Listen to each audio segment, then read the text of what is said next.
Akkád birodalom bukása.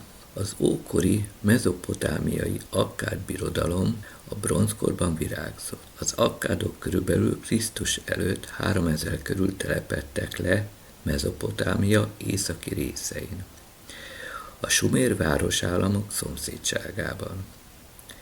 Több éves békés egymás mellett élés után Sarukin, Agade város királya, a dinasztia alapítója sorra meghódította a többi akkád várost, és összefoglalva a népét leigázta az északi sumér területeket. Ezzel Krisztus előtt 2350 táján létrejött a világtörténelem első ismert nagy birodalma, amely több mint 100 éven át uralta a régiót.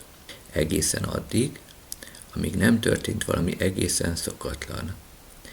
Most egy új tanulmány ugyanis arra a következtetése jutott, 6 darab 4100 éves korallkövület elemzése során, hogy a hirtelen pusztuláshoz egyfajta drámai környezeti változása volt szükség, ami egy fejlett uralkodó civilizációt is alapjaiban remegtett meg. Bár az akkád birodalom összeomlásának hivatalos indoka, hogy a belső felkelésektől meggyengült, területileg egyre kisebb birodalmat összeroppantotta a guti törzsek támadása, mondta a japán Hokkaido Egyetem környezettudósa.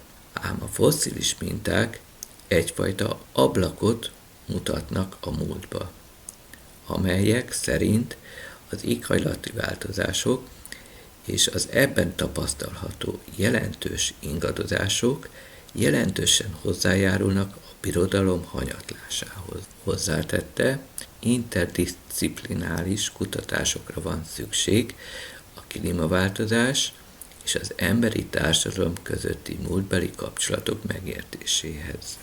A hosszú telek okozhatták a társadalom összeomlását. A Szíria északkeleti részén az egykori akkád birodalom központjának helyén található korallkövületek vizsgálata hirtelen és intenzív, száraz időszakokra enged következtetni a birodalom hanyatlásának ideje alatt. Emellett gyakorlatilag a semmiből keletkező, erős viharral járó homokviharok jelenlétét bizonyítja a Perzsa-öbölben.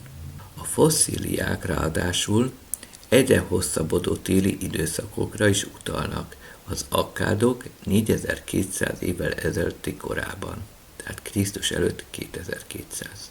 A kutatók ezeket a meteorológiai körülményeket tették egymás mellé, amiből arra következtetése jutottak, hogy a szegényes éghajlati környezet miatt nehézkessé vált a táplálékforrásként szolgáló növények termesztése, ami zavargásokhoz is vezetett. Magyarul éhezés volt. Már is elérkeztünk az asszály és a társadalmi összeomlás jelenségéhez. Lehet, hogy soha nem tudjuk meg pontosan, hogy mi is történt a birodalom bukásának idején, de ezek a kövületek, megőrizve a múlt éghajlati viszonyait, izgalmas és új nyomokat mutatnak. Értelmezés. A természet könnyen össze tudja omlasztani egy társadalom életét, aminek a következménye az ország birodalom összeomlása.